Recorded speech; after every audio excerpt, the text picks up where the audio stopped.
ఫ్లెక్సీల వద్ద జంతు బలులు రక్త తర్పణాల జాడ్యం మొదలుపెట్టింది టీడీపీ. కాగా ఇప్పుడు కూటమి ప్రభుత్వం పెద్దలు అనవసరంగా వైఎస్ఆర్సీపీని నిందిస్తున్నారని ఆ పార్టీ కృష్ణా జిల్లా అధ్యక్షుడు మాజీ మంత్రి పేర్ని వెంకటరమయ్య నాని ఆక్షేపించారు.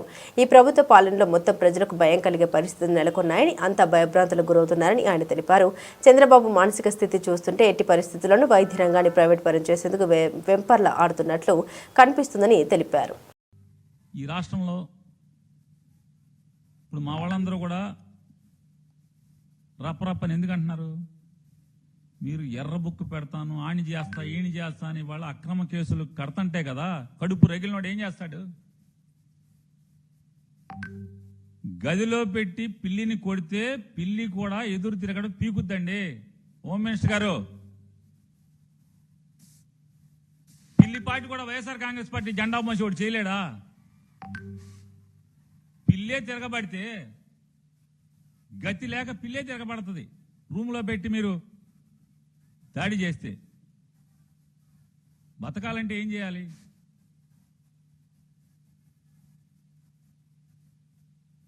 తిరుగుబాటు చేయక ఏం చేస్తారు? అందుకే మా వాళ్ళు అంటే అక్కడ చెప్తాం, ఎందుకురా బాబు తప్పు మాట, వాళ్ళు ఏదో తప్పుడు పనులు చేశారని, వాళ్ళు ఎదవల్లాగా పరిపాలించారని మనం ఎందుకు చేయాలి? చట్టం ఉంది, సిట్ ఉంటుంది. మనకు కూడా గుణశేఖర్ బాబు వస్తాడు, మనకు కూడా కిషోర్ వస్తాడు,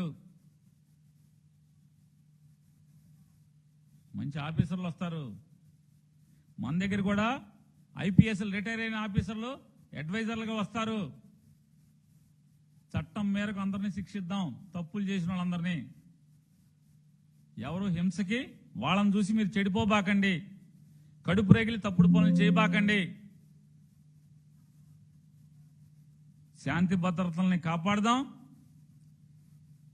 గుణశేఖర్ బాబు, లేకపోతే అశోక్ బాబు, కిషోర్ బాబు ఇట్లాంటి బాబుల్ని పెట్టుకుని సిట్లో ఖచ్చితంగా చట్టం మేరకు, చట్టానికి లోబడి బిఎన్ఎస్ఎస్ కొత్తగా వచ్చినాయి కదా, వీటన్నిటి ద్వారా తప్పకుండా అణిచివేద్దాం. పాపాత్ముల్ని, తప్పులు చేసిన వాళ్ళని, దుర్మార్గుల్ని చట్టం మేరకు శిక్షిద్దామయ్యా. వైఎస్ఆర్ కాంగ్రెస్ పార్టీ జెండా మోసే వాళ్ళారా, వాళ్ళని చూసి మీరు తప్పుడు పనులు చేయబాకండి.